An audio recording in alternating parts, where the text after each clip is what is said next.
Bonjour et bienvenue au Japan Mobility Show. Il y a beaucoup de changements dans cette vidéo, petits changements capillaires et aussi changements de continent. J'ai l'immense honneur d'avoir été invité par Toyota et Lexus pour vous présenter les nouveautés de ces deux marques, mais aussi on fera un vlog de ce salon parce qu'il y a énormément de nouveautés chez les autres marques. Donc pensez à vous abonner si jamais ce n'est pas encore fait. Donc j'ai une chance inouïe d'avoir pu visiter Tokyo, un petit peu de ce pays, de cette ville qui est vraiment splendide. Et surtout, j'ai l'immense honneur et la chance de pouvoir vous présenter ces nouveautés en exclusivité. Elles viennent d'être présentées ce matin à ce salon de Tokyo, la conférence de presse. Et je vous détaille les nouveautés chez Lexus dans cette vidéo, chez Toyota aussi dans une autre vidéo. Et puis comme je l'ai dit, un vlog général de ce salon qui sortira prochainement. C'est génialissime. Donc n'oubliez pas de vous abonner et nous on commence tout de suite avec les nouveautés chez Lexus.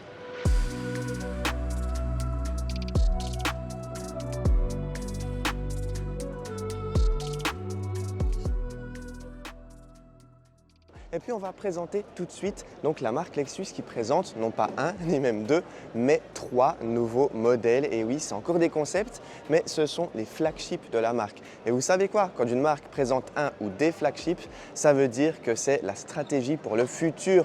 Toutes les nouvelles Lexus seront inspiré de ces modèles-là. On a premièrement le Sport Concept. Et oui, parce que Lexus va continuer de construire des véhicules sportifs. Alors, on ne connaît pas encore la motorisation de ce modèle. J'ai posé la question à plusieurs personnes, parce qu'on a des fois des repas, des briefings, conférences de presse et tout. Personne n'a voulu me dire. Pourtant, certaines personnes le savent évidemment, mais on n'a pas voulu me dire si c'était une voiture électrique, plug-in hybride, peut-être même essence. Mais j'ai vu à l'arrière qu'il y avait des haut-parleurs et j'ai vu qu'il y avait un petit logo de batterie à l'intérieur. En tout cas, je pense que c'est une plug-in hybride, voire même une 100% électrique. On va peut-être passer à l'arrière pour que je vous présente le design de cette voiture parce que le design il est vraiment magnifique. Alors évidemment il y a un peu beaucoup de monde dans ce salon, c'est la journée presse mais il y a des milliers de personnes, il y a 1,1 million de visiteurs sur ce salon, en tout cas l'année dernière c'était impressionnant. C'est un salon immense, énormément de nouveautés, je vous les présente en vidéo, je suis super heureux. Vous voyez ce design ici.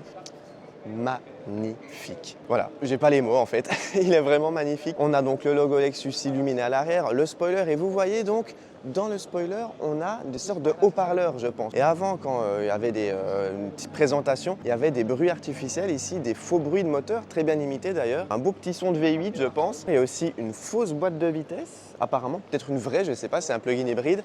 En tout cas, il me semble qu'il y a des palettes au volant. Il y avait noté les vitesses, donc c'est pas forcément une 100% électrique. Ou alors, c'est une 100% électrique qui reprendrait des technologies, par exemple, qu'on a vu chez Hyundai avec la Ioniq 5N. Vous voyez, c'est magnifique. La signature lumineuse très très jolie avec le rappel en bas, beaucoup d'inserts en carbone, beaucoup de carbone. On va passer sur le profil maintenant puisqu'on a de très belles jantes avec de beaux étriers de frein aussi. C'est très très joli, la ligne en tout cas, elle est vraiment magnifique. J'adore aussi cette couleur, une sorte de bleu turquoise un peu pâle. C'est très joli, ça lui va très bien.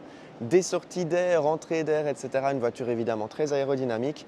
Et puis au niveau de la face avant, ce que j'adore, c'est qu'on reconnaît que c'est une Lexus, notamment au niveau de la signature lumineuse, mais la calandre, elle a bien changé quand même. Donc vous voyez avec le logo Lexus illuminé, avec des inserts en carbone aussi en bas de cette face avant. Bref, cette voiture, elle est incroyable, je la trouve vraiment splendide. Qu'en pensez-vous? Dites-le moi dans les commentaires. Et nous, on continue la visite de ce stand avec la nouvelle Lexus LS Concept. Et oui, et la LS, elle change pas de nom, mais elle change de forme. Et oui, on découvre ça tout de suite. La LS, ça voulait dire peut-être Luxury Sedan, Luxury SUV, non? Maintenant, LS, ça veut dire Luxury Space. Voici donc le concept de la nouvelle LS, ça change radicalement par rapport à la première LS sortie en 1989 qui était une limousine. On passe maintenant sur un van, et oui, parce que ce van il aura des avantages assez considérables, notamment en termes d'espace à bord, puisque le luxe c'est l'espace selon Lexus, c'est aussi beaucoup d'autres choses qu'on va vous détailler, donc je vais vous détailler plutôt dans cette présentation de cette nouvelle LS. Là encore, on ne connaît pas les motorisations, Alors désolé, il y a un peu de monde pour le coup, on ne connaît pas les motorisations, mais ce qu'on voit, c'est qu'il y a 6 roues, 2 roues de chaque côté de l'arrière. Et vous voyez, c'est des plus petites roues. L'avantage, c'est qu'on aura beaucoup plus d'espace à bord grâce à ces petites roues. Je ne sais pas si ça va venir sur une voiture de série. En tout cas, je pense qu'il y aura beaucoup de surconsommation parce que plus on a de roues, plus ça va consommer, j'imagine. Si c'est une voiture électrique, en tout cas, j'espère qu'il y aura une grande batterie parce que je pense que ça va consommer pas mal. Bon, bref. Le design, on l'a dit, c'est un flagship et les nouveaux modèles de Lexus, les versions de série, vont reprendre certains éléments de design de ces flagships que je vous présente aujourd'hui, ces concept cars. Les lignes sont assez réussies, je trouve, elles sont vraiment pas mal, mais ça reste un van. Donc on va voir si la nouvelle LS va devenir un van ou pas. Donc on a des lignes assez caractéristiques quand même, hein, avec une signature lumineuse assez intéressante à l'arrière, avec des animations aussi pour ces feux. Alors je ne connais pas la longueur, mais elle me paraît très longue. Ce que j'aime bien, c'est les jantes. Et sur la concept LS coupée, on le verra après, les jantes sont aussi magnifiques, j'adore. Et puis on va montrer donc cette face avant avec cette nouvelle signature lumineuse, améliorée par rapport au Lexus actuel. Mais ça reste une signature très caractéristique et moi j'aime bien, je trouve que ça fonctionne bien sur un van comme ça, avec le bandeau lumineux horizontal, avec des signatures très verticales, un peu triangulaires, trapézoïdales même plutôt. Je trouve que ça fonctionne très bien avec un pare-brise très incliné. Et puis à l'intérieur évidemment on a beaucoup d'espace, c'est ça qui va faire la force de ce modèle, de ce van, puisque l'espace c'est le luxe. Et on a aussi de très beaux matériaux à l'intérieur évidemment et surtout un nouveau concept d'écran. On aura deux écrans derrière le volant. Un écran classique qu'on connaît déjà maintenant, donc un très grand écran d'ailleurs, plus un deuxième écran pour la rétrovision, donc la rétrovision au milieu et les deux rétroviseurs, donc des écrans qui vont projeter les images de derrière le véhicule sur les deux côtés de cet écran. Pas d'écran central, par contre un écran pour les passagers. Et oui, donc ça c'est une nouveauté aussi chez Toyota d'ailleurs, sur la nouvelle Corolla par exemple, on n'a plus d'écran central, on a deux écrans, un pour le conducteur et un pour le passager. Donc voilà au niveau de ce concept, est-ce que ça vous plaît? Est-ce que vous pensez que Lexus va vraiment sortir la nouvelle LS en version van? Dites-moi ce que vous en pensez dans les commentaires. En tout cas, à la conférence de presse, ils nous ont dit, ben voilà, les sédans, les limousines, ça ne marchait pas trop, c'était concurrencé par les SUV, les SUV plutôt. D'ailleurs, en parlant de SUV, Lexus va en proposer un autre dans la gamme LS, la LS coupée, et je vous la présente tout de suite, elle est juste devant moi ici, et elle est très jolie elle aussi. Et voici ce troisième concept qui est présenté sur le stand Lexus. Je le trouve magnifique.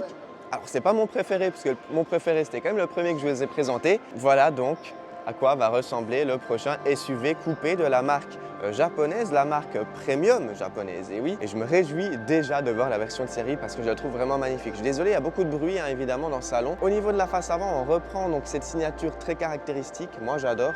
Au moins les Lexus sont toutes très originales, notamment sur la face avant, et je trouve que ça lui va très bien.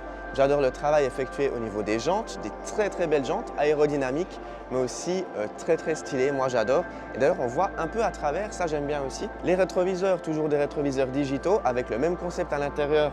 Donc un double écran derrière le volant, un volant d'ailleurs avec une forme très horizontale. Je me demande si c'est un yoke ou pas d'ailleurs, il me semble que c'est un yoke, comme on a sur le RZ qui sort d'ailleurs très prochainement avec la fonction Steer by Wire que vous connaissez peut-être, je vous la présenterai bientôt. J'ai pas pu aller aux essais presse, mais par contre pour avoir la voiture du parc presse et je vous la présenterai l'année prochaine en 2026. Et puis on va passer à l'arrière maintenant de ce concept qui est lui aussi très réussi. Je me faufile un petit peu ici avec donc une très belle signature lumineuse. Je pense que Lexus va reprendre cette signature ici qui est assez rectangulaire, assez cubique, avec le logo illuminé toujours, une lunette arrière très plongeante et puis un diffuseur assez massif avec un rappel aussi. Alors ça, bon, évidemment sur les concepts c'est toujours très proéminent, ça va être un petit peu réduit sur une version de série, mais je pense que les lignes vont être reprises, la signature aussi des feux va très certainement être reprise à mon avis sur un prochain véhicule de série.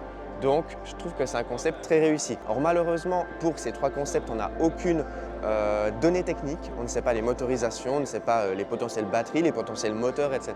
Aucune info technique, très peu d'infos aussi sur l'intérieur, on voit que c'est des beaux matériaux comme d'habitude sur des concepts, etc. Ce que je retiens c'est donc ces doubles écrans à l'intérieur qui sont assez intéressants, qui vont être potentiellement repris je pense sur les prochains modèles de la marque. Et voilà donc pour ces nouveautés chez Lexus, j'espère que cette présentation vous a plu. Désolé, il y avait beaucoup de bruit, beaucoup de monde évidemment. Je remercie chaleureusement Lexus et Toyota Suisse pour l'invitation ici au Japon pour vous présenter beaucoup de nouveautés sur ce salon. J'espère vraiment que ça vous a plu. Merci beaucoup donc à Toyota, à Lexus. Merci à vous et à très bientôt pour de prochaines vidéos. Pensez à vous abonner puisque je vous présente énormément de nouveautés japonaises, asiatiques mais aussi européennes sur ce salon de Tokyo. Merci beaucoup. Bye bye.